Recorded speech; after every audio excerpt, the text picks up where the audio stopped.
This year, we're really doing it. We're really going for it. I've carved pumpkins. We've decorated the house. I've hung up the blackout curtains. It's going to be so dark and spooky. Those kids aren't going to know what hit them. They aren't. They're not going to have a clue what's going on. I've got the blackout curtains hung up. It's all going to be real dark. They're over the windows. They're over the door. Yeah. No one's seen in here. Tonight. Yep. It is 2 a.m. at this point. Do you think maybe it's past time for trick-or-treaters? I feel like it's probably late enough that we can assume that no trick-or-treaters are coming. Yes, I beat them again! All the candy is ours!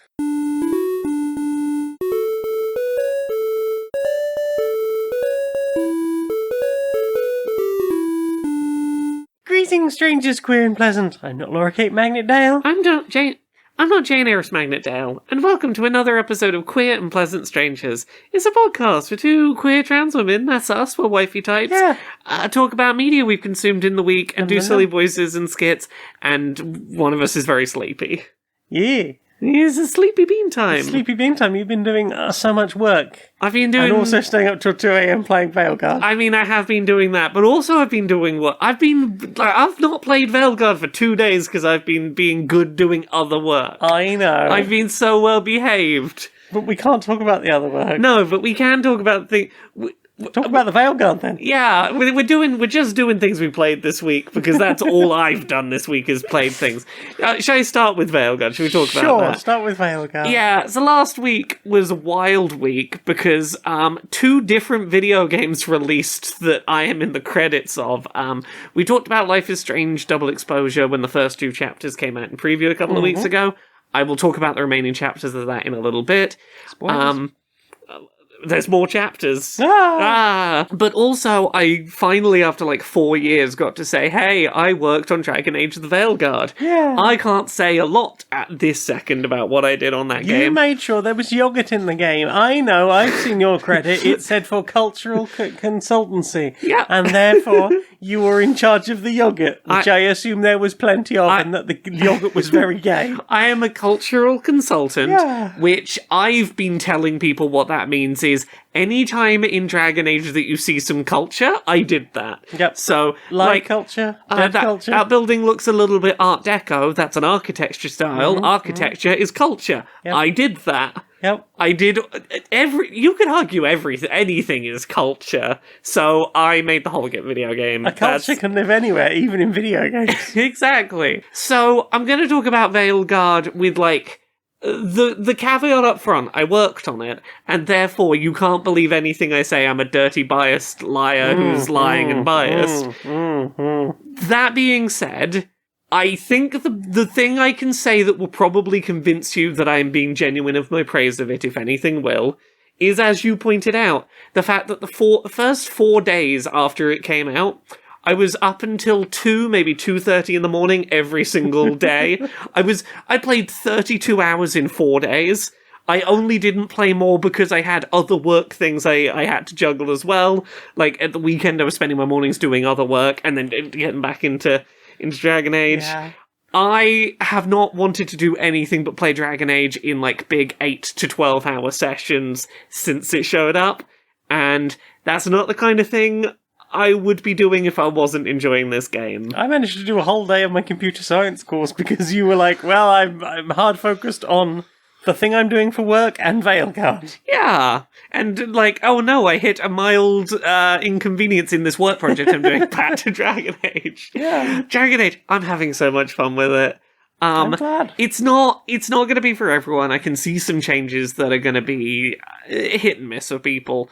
But I want to talk about what I'm feeling about it. So, as someone that really likes BioWare's games, I've had little issues here and there I've been open about, but generally, I very much enjoy modern-era BioWare games. Specifically, I'm a big fan of the original Mass Effect trilogy.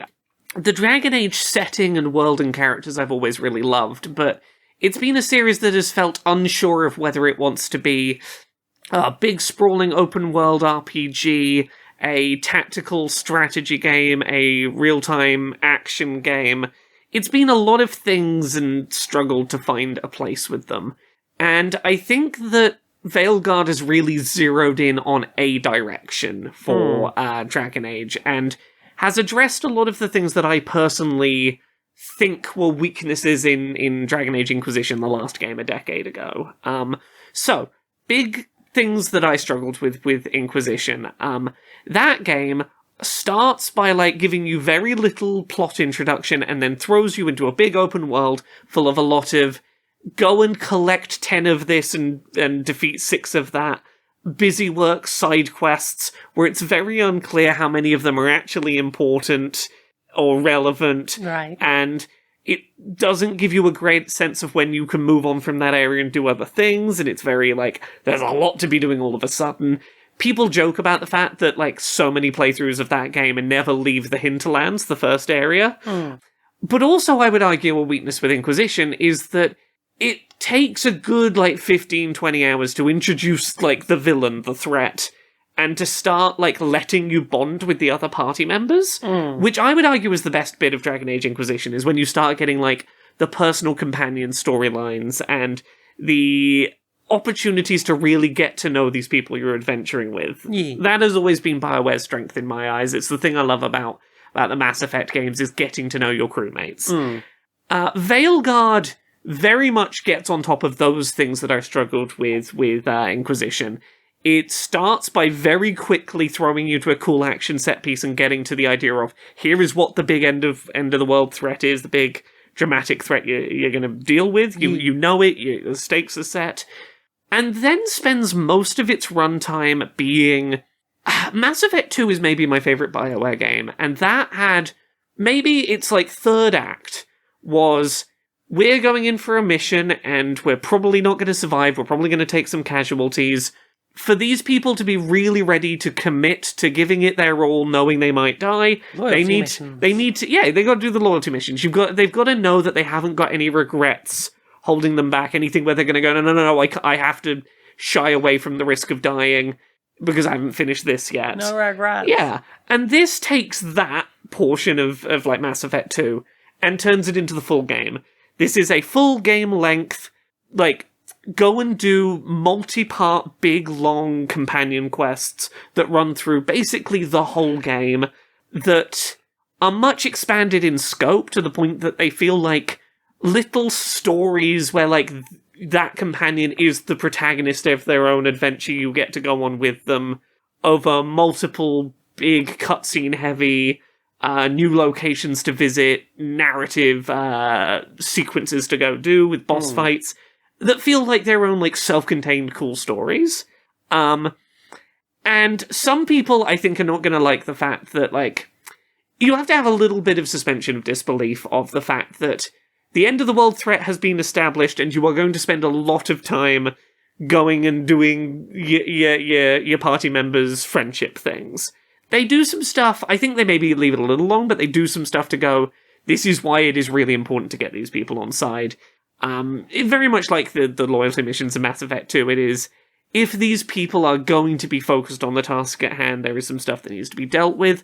But also, the more you get into it, the more it's like, hey, dealing with this person's individual thing is probably going to tie in some way into getting a faction more on side. And there's a lot of the side quest content in the game sort of feeds into this.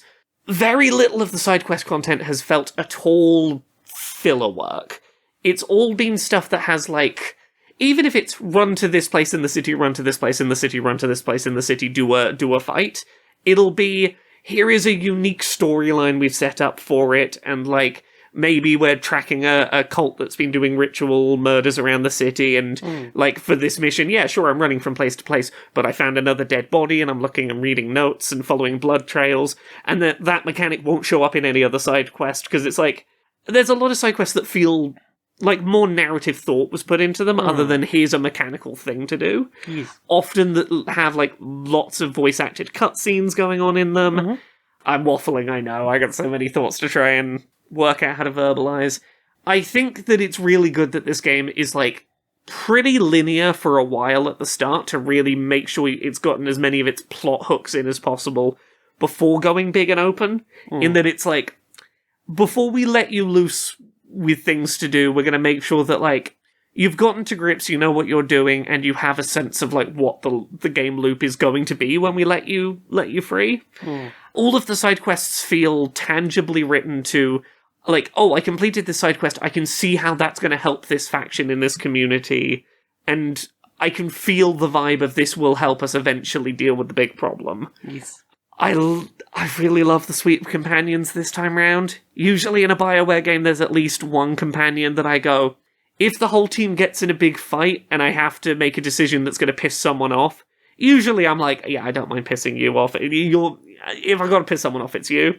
I've not had anyone in this cast yet where I've been like, I could live with pissing you off if it came to it, which has been has been tough to navigate. Combat system is a lot more action paced.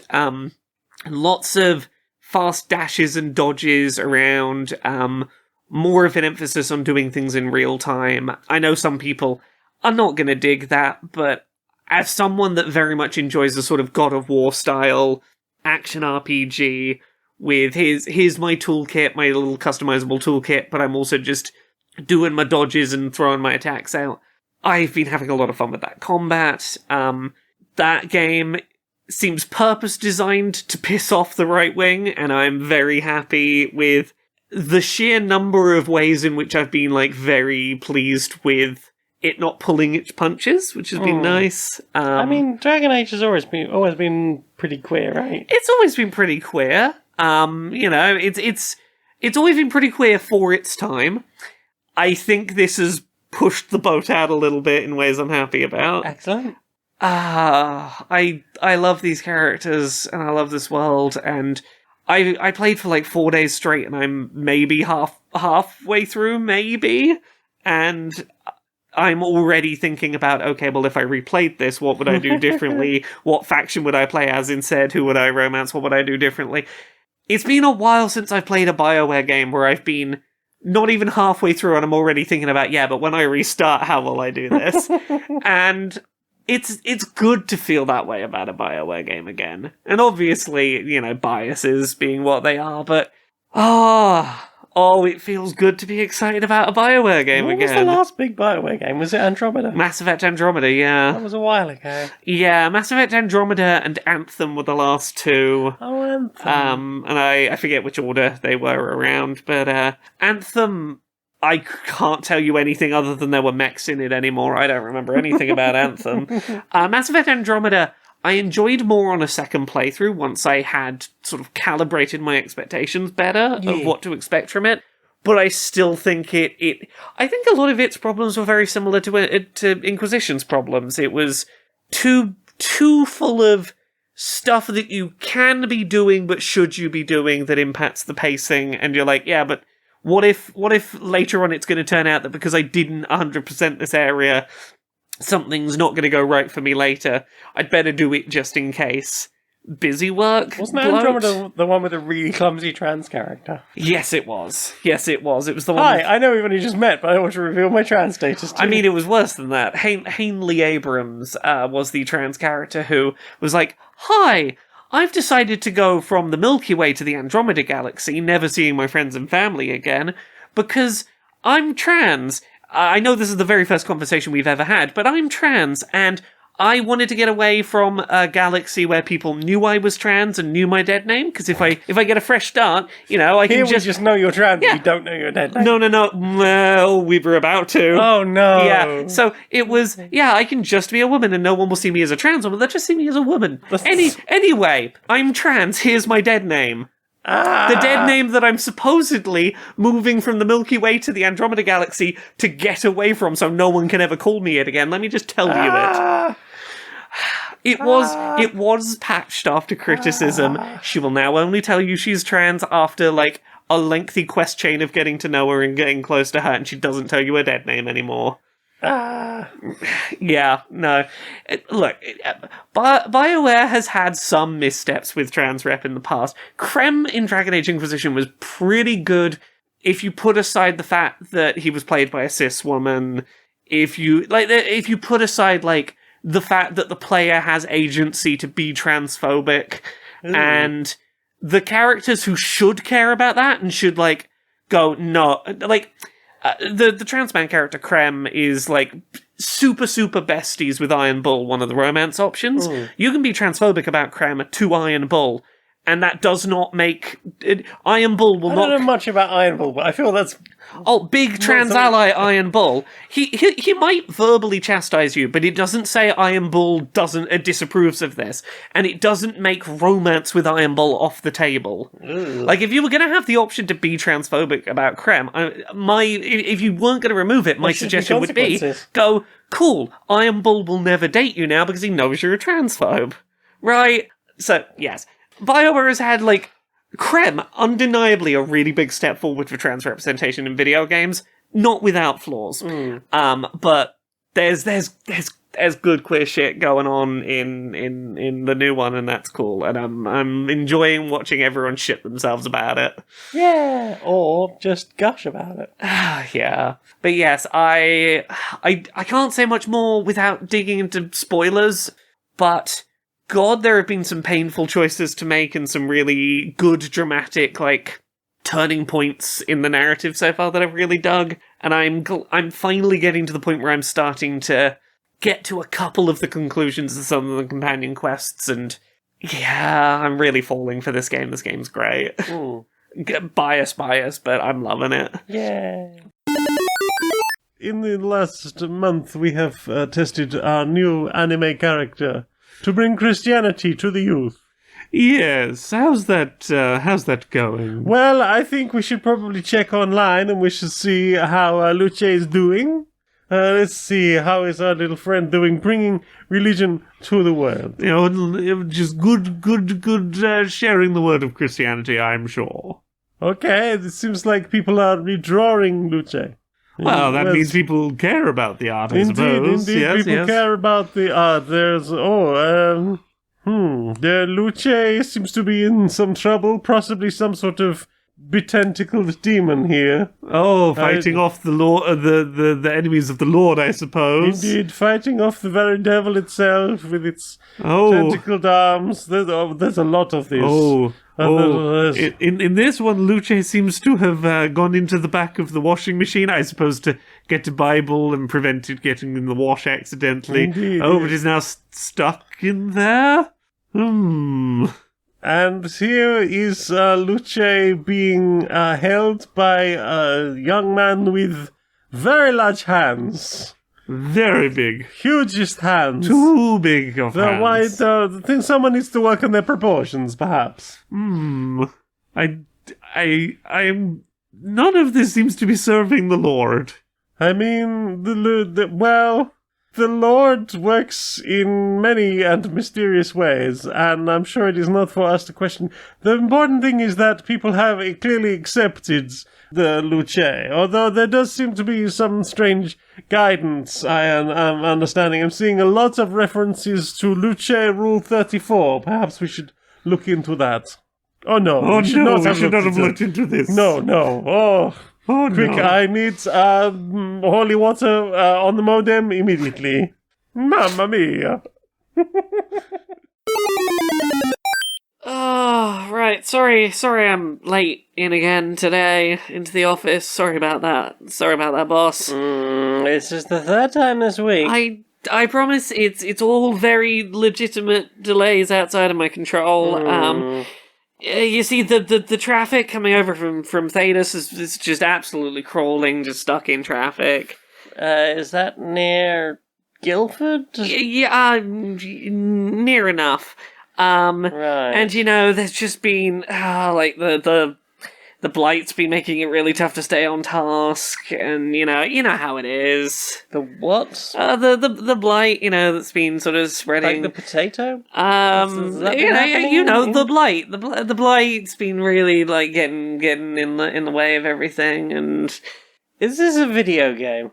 it's no. Was that why you're being late?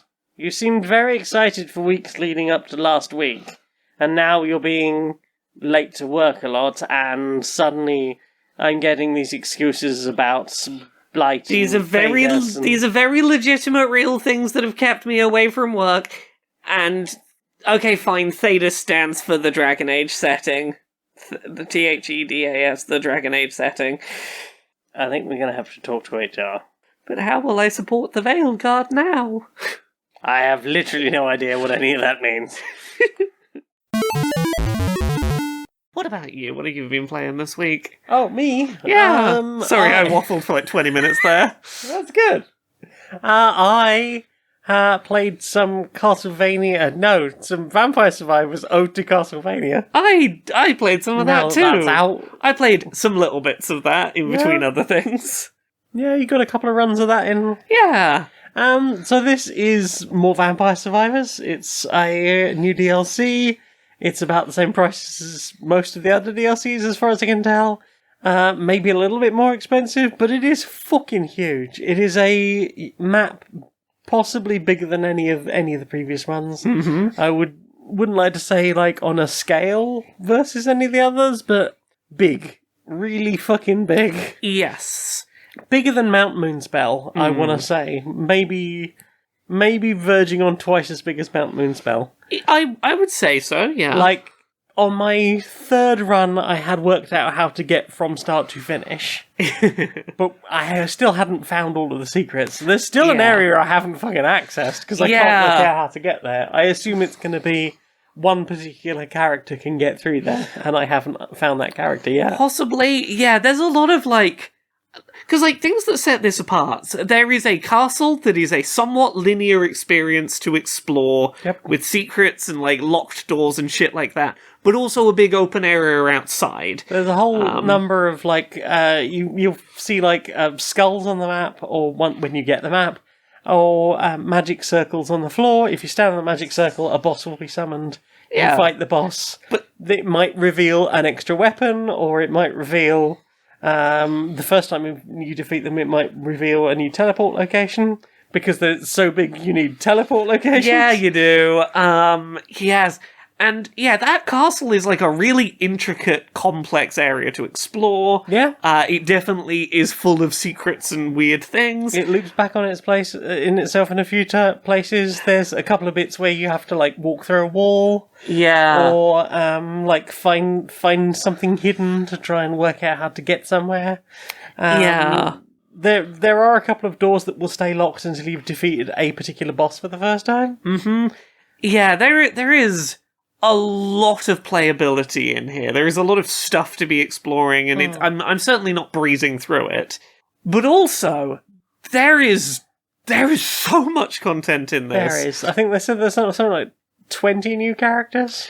Yeah, so the trailer said something like 20 new characters, 40 new weapons, something like that. I have seen... it said like that plus. Yes. I've seen the final numbers. That plus is doing so much carrying. So much carrying. I mean, I've already found a lot of people. Yeah. It's way more than I expected when I heard it was an undersell of the content in it. It's way more than I was anticipating when I heard it was undersold. I think it's selling for like $2.99 in the UK, $3.99 in the US. It's a lot of content. It's a lot of content, and it's certainly you're certainly getting your money's worth for it. There is a huge amount in there, loads of new weapons. If you like me, love doing a whips run, this sure has a fuck ton of different whip weapons. I think I heard someone say like 12 different whips to unlock. That sounds about right. Yeah. I feel like I've unlocked like 3 or 4 already. Then there's like the mace weapon that's been quite cool. The swords have been quite fun. Yeah, there's just one door I can't work out how to open that seems to be locking off not a huge chunk, but certainly a chunk of the map that I can't work out how to get to. Yeah, it took me a little while to find the secret library area. This is certainly reminds me of base Vampire Survivors in many ways, because, and I don't know if it's just the influence of Castlevania on base Vampire Survivors, but like there are like a few long corridors full of books that very much remind me of Infinite Corridor. Yeah. There's a couple of like long up and down areas that remind me of Gallow Tower. There's obviously the outside, which is a bit Mad Grove. The impression I get is that when given the opportunity to make Castlevania content, that dev team went, well, a bunch of our game is already homages to Castlevania, so why don't we make an actual Castlevania level that's now an homage to the levels we did? Maybe. That's the vibe I get. I mean, I've not played enough Castlevania to know if it's... It feels like maybe a circular bit of inspiration happened, and that makes me quite joyous. The obviously the monster designs are fascinating, kind of weird. Again, I've not played enough Castlevania to be able to go, oh yeah, I recognise all of these things from Castlevania. Like, I know who Alucard is, and I recognise the names Richter and Simon and Trevor. Yeah. And that's about it, really. But, there's a whole bunch of extra characters, there's a whole bunch of extra things. I think when I started, there was something like 80 secrets. And there might be even more when I've completed that will... Because Vampire Survivors isn't afraid to go, oh yeah, you've unlocked this thing, now there's a bunch more secrets. Yeah. I think there was about 80 new secrets when I started, and I have already knocked off about 30 of them. So, a huge chunk, and plenty to be getting going if you want more Vampire Survivors. Sure is more Vampire Survivors. Plus, Steph wrote more bestiary stuff. Yeah. So if you have enjoyed previously Steph's bestiary entries, check out new ones, because there's a lot of them. What about you? What else have you played? What else have I played? I played the remaining chapters of Life is Strange Double Exposure, because those are out now. Pretty strange. Yeah. So this is another one, caveat, I worked on it, anything nice I say about it, throw it in the bin, I can't be trusted. Can't be trusted. I really enjoyed Double Exposure, while recognizing that there's a lot of decisions made in it that are going to be divisive. The big one that we talked about a couple of weeks ago when this first couple of chapters came out is, if you destroyed Arcadia Bay to save Chloe in the original game, Max and Chloe break up by the time Double Exposure starts, and I know that's going to be divisive.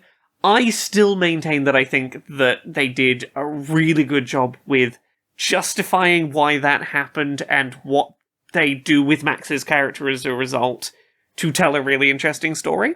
I think this has some of the series' best end of chapter cliffhangers.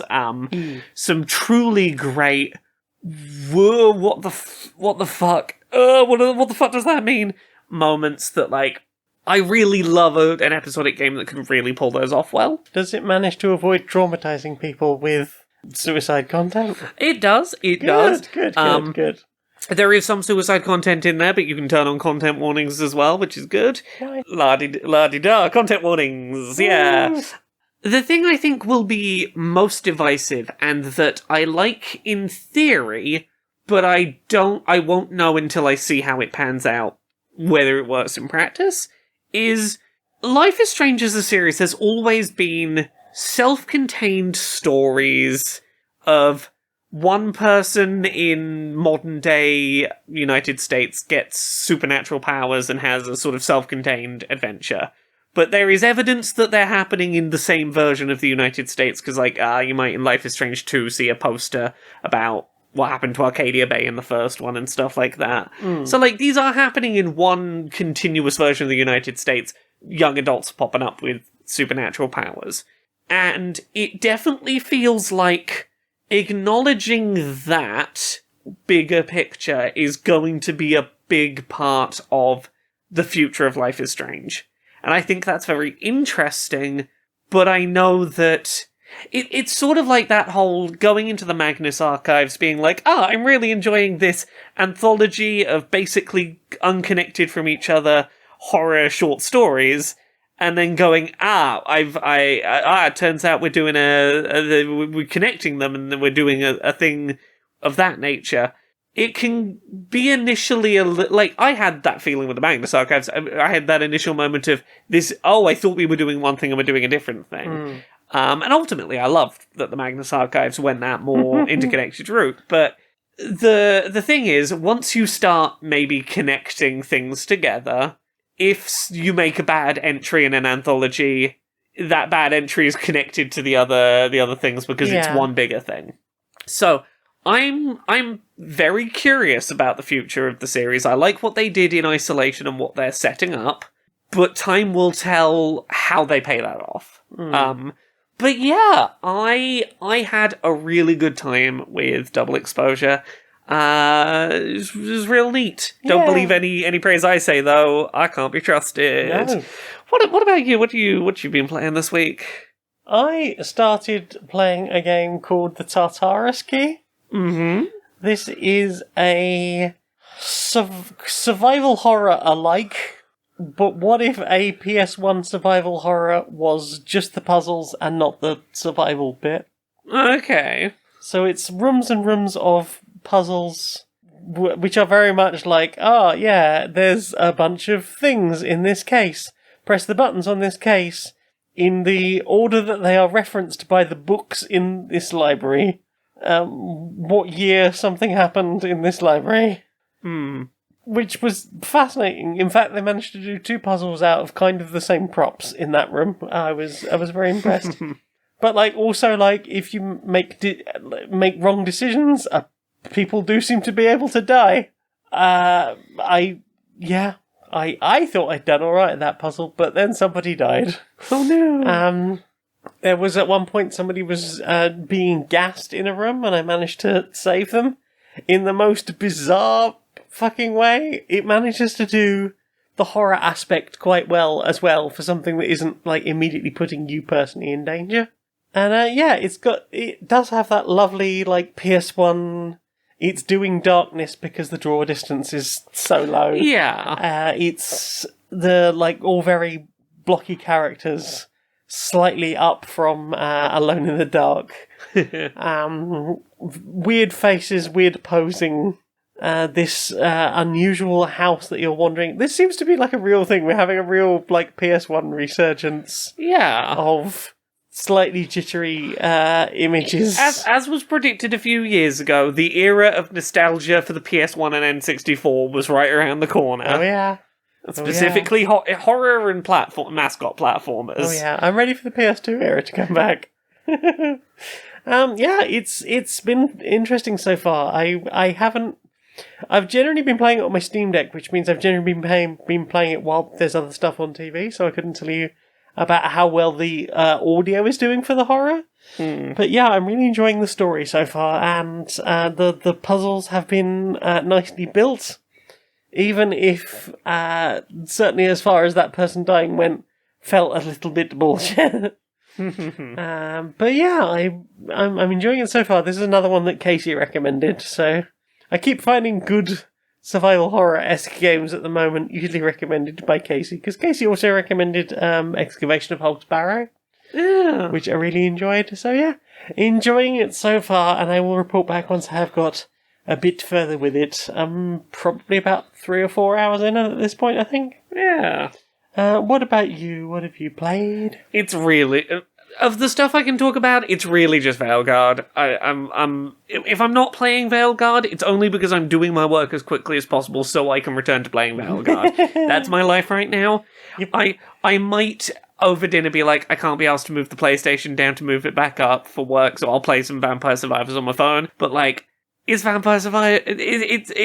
It's Veilguard. It's Veilguard time. It's Veilguard season. Veilguard and time. I don't want to say more for fear of spoiling people, because I got a little head start, and I know that most people listening won't have played 4 very lengthy days of it by now. So Probably not. I'm gonna hold off on being more specific about stuff that characters and plot beats that I like for at least a little while still. But what about you? You played anything else while I've been playing more Veilguard? I have been playing some Doom Eternal, now that they've taken the de novo out of it. Yay! It's available on Game Pass, which is good. You do still need a Bethesda net. It's carrying on in that Doom 2016 style. Big, bombastic, lots of things to kill, and you're very powerful murder spree them. Yeah, this one starts as Earth has basically been completely overrun by the demons. Yeah. And I feel what's interesting about that is the Slayer, the Doom Slayer, has this sort of weird castle thing floating in orbit around Earth, watching this whole thing, and apparently didn't decide to do anything until the point where humanity was basically completely eradicated. And Fine, if no one else is going to step up, I guess I'll do it. yeah, it feels like a weird choice, but I guess we can't go back to the original like Doom 4 plot of actually saving Earth from hell on Earth. And it's unusual because it has all of these huge things just in the background. Like huge, like slain demons and giant robot mech things and stuff like that. Which, when you look at the map, it's just like, oh yeah, it feels like you just like lifted a model out and just whacked it, just higgledy-piggledy in the map. Sure, that game has maps that I struggle to read. Like, I'm not normally too bad at a 3D map. Yeah. But by virtue of just like a lot of it just being like floating platforms, yes, it really doesn't read terribly well. It is a harder to understand version of the Metroid Prime map. Yes. It's the Metroid Prime map if it was much less like, if it was more cluttered and didn't have as many like clear, well-defined, simple hallways. Yeah, the number of times I've been like, oh yes, I think this secret thing is down here, and then gone completely the wrong way and locked myself out of getting that secret. Yeah. But, like, the character designs are interesting, the animations are nice. I do struggle a bit with some of the hit the weak point on the thing. I don't know how big you think my screen is, but it's really hard to see some of that stuff, even with a zooming option.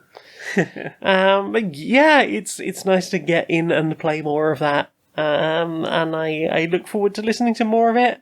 I know that there was issues with the soundtrack as far as the OST was concerned, but I don't think there were any issues with the actual in-game soundtrack. Yeah. So I've been enjoying it, but it hasn't felt as bombastic yet. But maybe that's just because I'm not super far in.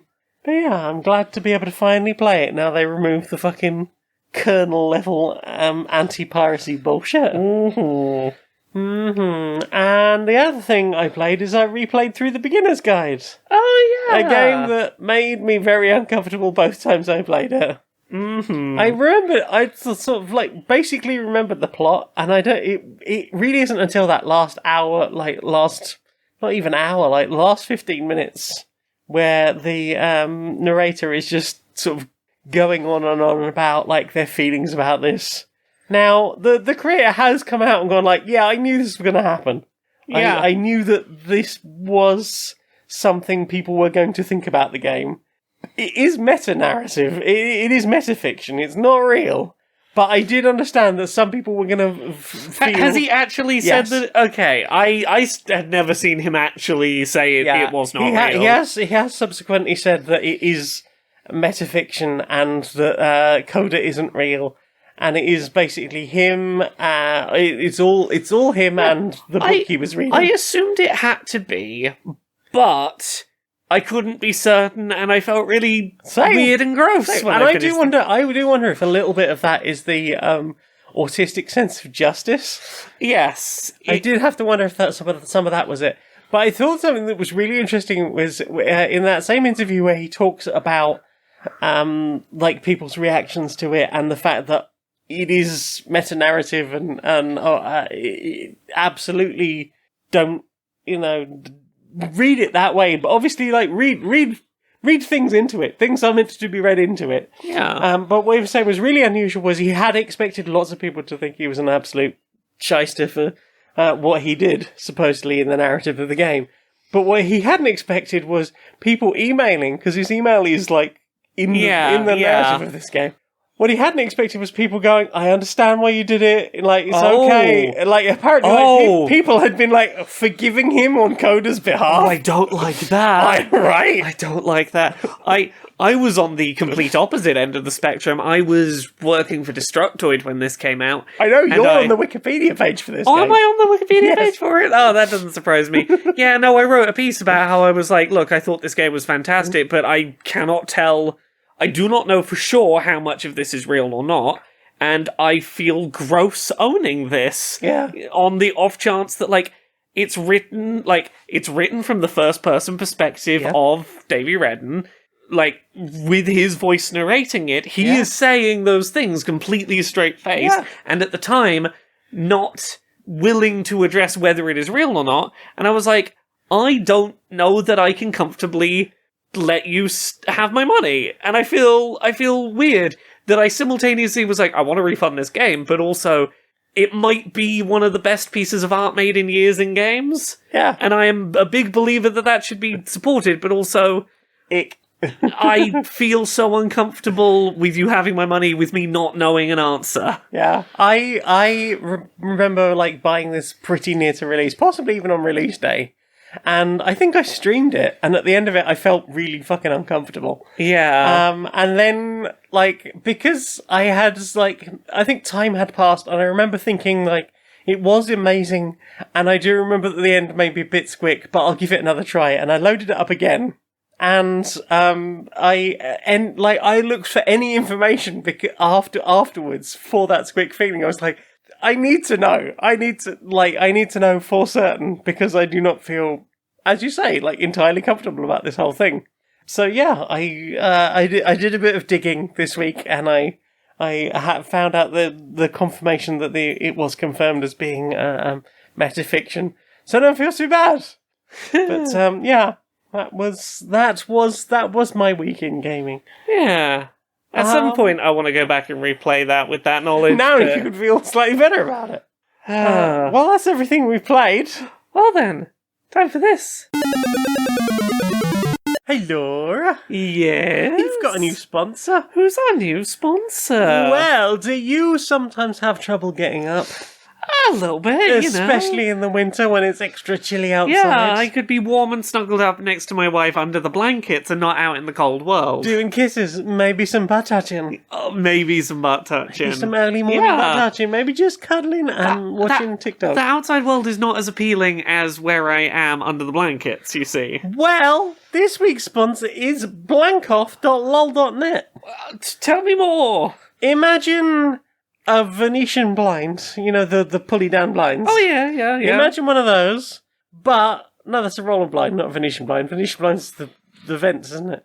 Imagine the roller blind type of blind. A blind. Yeah, but the one that retracts. Yeah. But for bedding. I think I see where we're going here. So at the appointed time that you've set your bed alarm to in the morning, maybe it will even sync with your alarmer, who knows?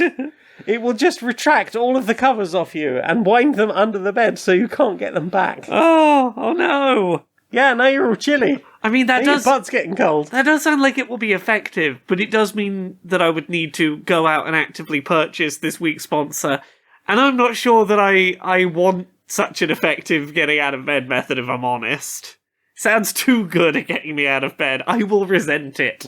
Well, sorry, it's our sponsor. It's great. I look forward to being forcibly yanked the covers off of myself. Well, if you also look forward to having the covers forcibly yanked off you, may I suggest blankoff.lol.net, enter the code Q&PS 238, and you can get a swanky 15% off your first purchase on single mattresses. Single mattresses that would retract your duvet. Inside the boardroom of Supremacy Software. Hi. So, we've been hearing a lot about going woke and going broke. Well, I certainly don't want to go broke. No, but we have broken a lot of records, thanks to all the woke we put in our most recent game. But they said go woke, go broke. Yeah.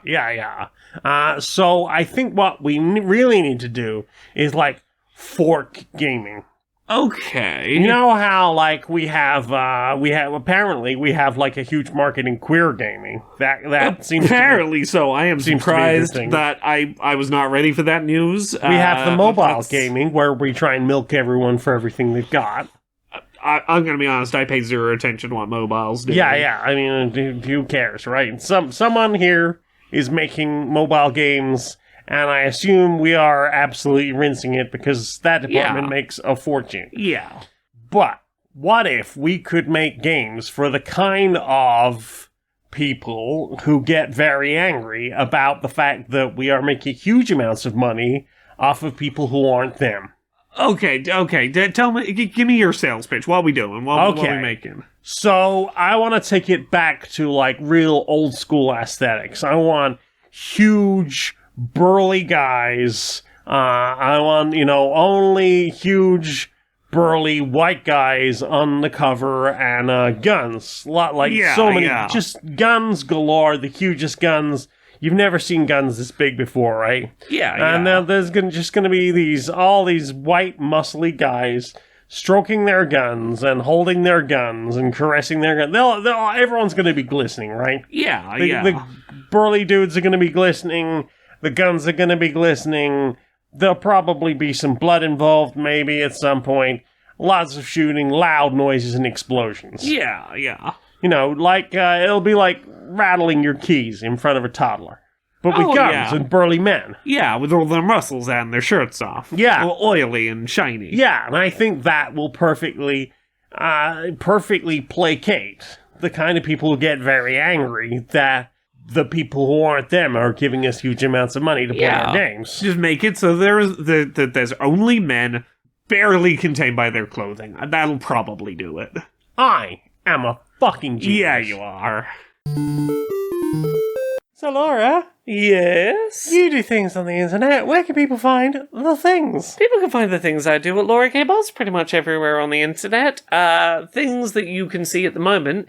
There's a new episode of Control Alt Access that'll be up this week, as well as a video talking about the accessibility settings and options that are available in Dragon Age the Veilguard. It's not a review. Other than that, hey, you want to check out what I've been up to? You can play Life is Strange Double Exposure or Dragon Age the Veilguard and see what I've been up to. That's where you can check out what I've been up to this week.